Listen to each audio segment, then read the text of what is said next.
야당에서는요, 어제 문재인 대통령의 경축사에 대해서 이런 반응을 보였습니다. 들어보시겠습니다. 이념의 문제가 아니라 국민 생명을 위한 안보의 문제입니다. 유비무원 아닙니까? 지키고 그리고 대화해야죠.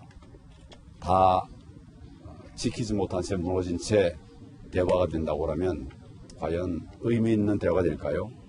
힘 있는 안보, 힘 있는 대화가 필요합니다. 이 판국에도 앵무새 같은 말만을 반복하는 건 국민들에게 너무 무책임한 것 아닙니까? 대통령이 말하는 대화와 협력이 어떤 것인지, 통일은 도대체 무슨 통일인지 의문이 깃듭니다. 혹시 핵을 인정한 대화와 협력을 말하는 것인지, 통일도 자유민주 통일인지 아니면 어떤 통일인지 그 실체를 알 수가 없습니다. 야당이 이렇게 비판을 한 가운데 어제요, 광복절 경축식의 이 장면이 굉장히 또 정치권에서 논란이 됐습니다. 어떤 장면인지 한번 보겠습니다.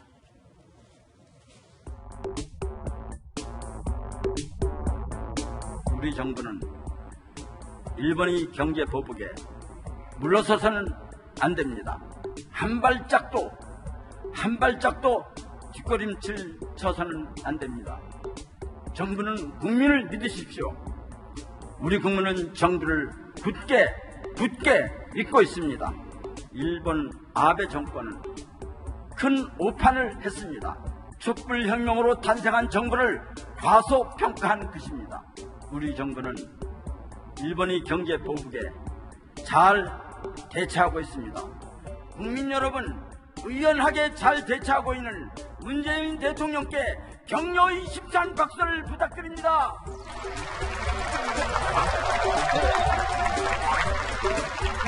힘찬 박수를 부탁드립니다.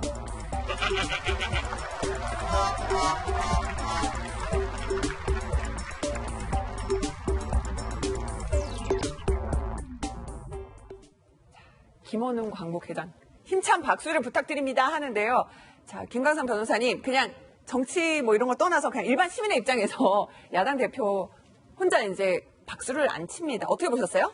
일단 뭐 잘 앞으로도 대응해달라는 의미에서 이제 박수는 칠 수 있다고 봐요. 그런데 김원웅 광복회장이 한 얘기를 우리가 좀 보면 잘 대응을 하고 있다.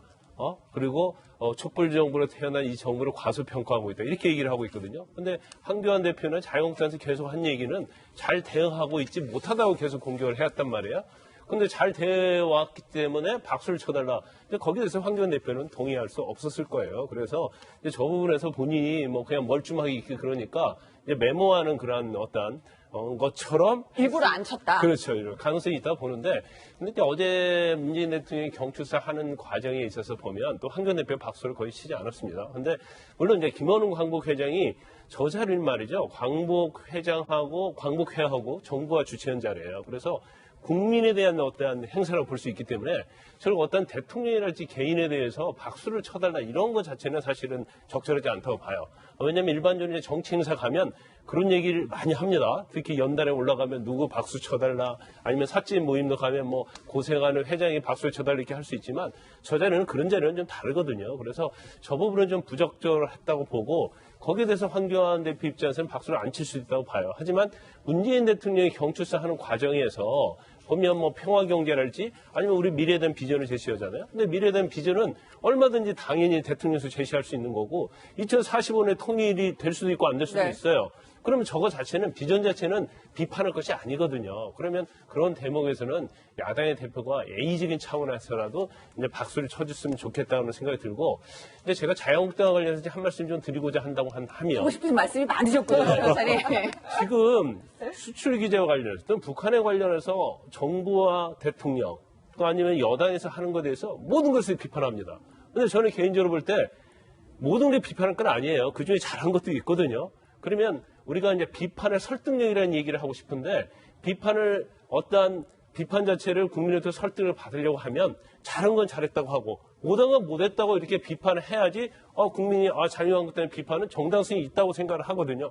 그런데 1에서 10까지 모든 걸, 1에서 100까지 모든 걸 잘못했다고 하니까 국민의 입장에서 자유한국당이 입만 뻥끗하면 여당과 아니면 정부가 잘못했다고 얘기하는구나. 그렇게 생각하면 그 비판을 설득력이 없어요. 그래서 비판을 하더라도 좀 가려서 해야지 않나 싶습니다. 짧게만 말씀을 드리면 이게 과연 여론에는 어떻게 전달될 건데 어떻게 전달되나요? 대부분 이렇게 보시면 돼요. 이렇게 정치인들이 행사에 참석하면 국가적 행사 그냥 대부분 하는 대로 하면 돼요. 그러니까 저렇게 박수 안 치는 게 별로 메시지가 전달이 안 된다는 겁니다. 혹시 지지층에는요? 문 대통령을 좋아하는 지지층들에게는 지지층들이 의미 부여를 할 수 있는데 그것보다는 지금 외연을 더 확대해야 되거든요. 그렇다면 기념사를 끝나고 난 다음에 기념사에서는 할 수 있는 행동을 다 하고 끝나고 난 다음에 나는 이렇게 봤다. 그때 메시지를 전달하는 것이 더 정치적 효과는 크다는 것이죠. 외연 확대에는 그렇게 도움이 네. 안 됐을 것이다라고 지금 그래서 우리 쉬운 네. 이야기대로 어떤 큰 장소에 가면 남들 하는 대로 그대로 따라하면 됩니다. 그렇군요. 이제 왜냐하면 이제 한국당에 대해서 좀 아쉽다, 황교안 대표에 대해서 아쉽다고 얘기를 해주셨는데 민주당을 일단 이렇게 비판을 했습니다. 들어보시죠. 대통령의 경축사가 진행되는 동안 거의 박수를 치지 않았습니다. 제1야당 당대표의 무례함과 협량함에도 말문을 잃습니다. 대통령 경축사는 국가 원수로서 국민의 뜻을 대내외에 천명하는 일입니다. 이에 의도적으로 예를 표하지 않은 것은 공당의 대표로서는 매우 부적절한 행위입니다. 자, 이렇게 비판을 했습니다. 이제 한국당 소속이시니까요. 김의겸 네. 의원님, 황 대표 잘하신 겁니까? 일단 제가 보기에 그 여당에서 누구보다도 어떤 국민의 박수보다도 야당의 박수가 좀 필요한 모양인 것 같습니다. 예, 저렇게 콕 찍어서 멘트를 할 정도면. 그래서 그렇다라면 정말 박수 받을 수 있도록 노력하는 게 여당이 해야 될 일이고 또 야당 대표는 또 박수 칠 일이 있을 때 열심히 박수 쳐주시고 박수- 함께 격려해 주시는 네. 것도 좋은 모습이지 않을까 생각합니다. 네, 박수를 쳐주셨으면 좋았을 거다라고 김의겸 전 의원도 네, 얘기를 하셨습니다.